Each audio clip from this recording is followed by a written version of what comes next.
We are staring at the death of American capitalism and the transfer of the sovereignty of America to an incompetent bureaucrat and an incompetent bureaucracy. I could spend the better part of an hour discussing the misguidance and extreme imbalances of the Paulson Bailout Plan for Wall Street and their brethren.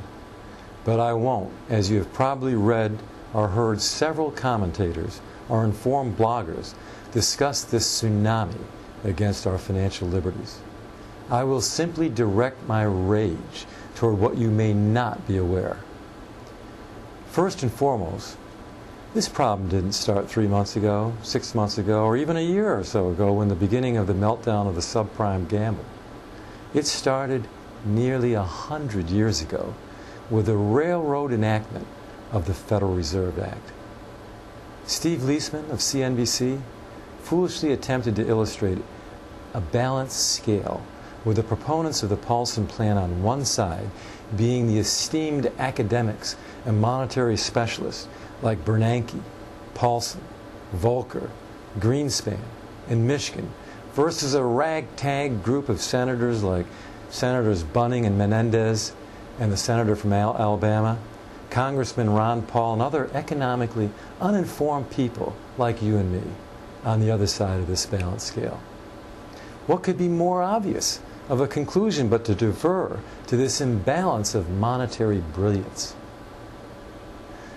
What Leisman fails to point out, and many other talking heads like him, is that the brilliant side of this ledger has one thing in common. They are all members of the banking cartel that engineered this mess to begin with. And it's this banking cartel that stands to benefit in three primary ways.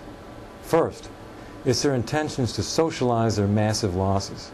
Second, to leverage their future illicit profits with your money. And third, to continue operating in opaque transactions without any checks and balances.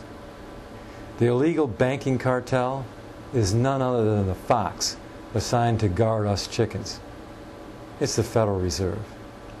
You must know that the Federal Reserve is neither federal or even owned by the United States government, nor do they have any legitimate reserves. You only need to pull out what you believe are American dollars.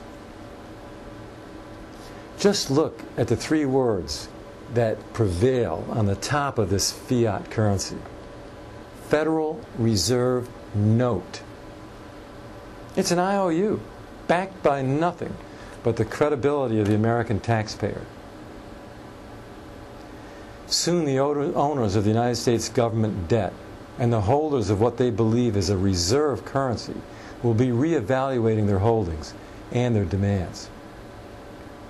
Don't be fooled by the false emotion that Paulson elicits as he shares our grievance and pain, but the alternatives will be much worse if not enacted, fandango. I got 30 pages of lies from Paulson and Bernanke of relatively recent vintage. But I won't bore you with this montage. Paulson, as the Treasury Secretary of these United States, shares your pain, all right, by receiving a $20 million bonus from Goldman Sachs in fiscal year 2007. That's his sharing of our pain for financing his greed. You must also know that while Paulson was chairman of this empire, Goldman Sachs, Paulson promoted and received millions of dollars of bonuses based on Goldman's issuance of the second largest amount of subprime derivatives of any bank or investment bank on Wall Street. Goldman now proudly exits the restraints of being known as an investment bank to repent to the regulations of being a commercial bank. You must know that Goldman and Morgan Stanley exits the investment banking ranks for one purpose and one purpose alone: to have access to the Federal Reserve's auction facilities. A blank check for their past, present, and future sins.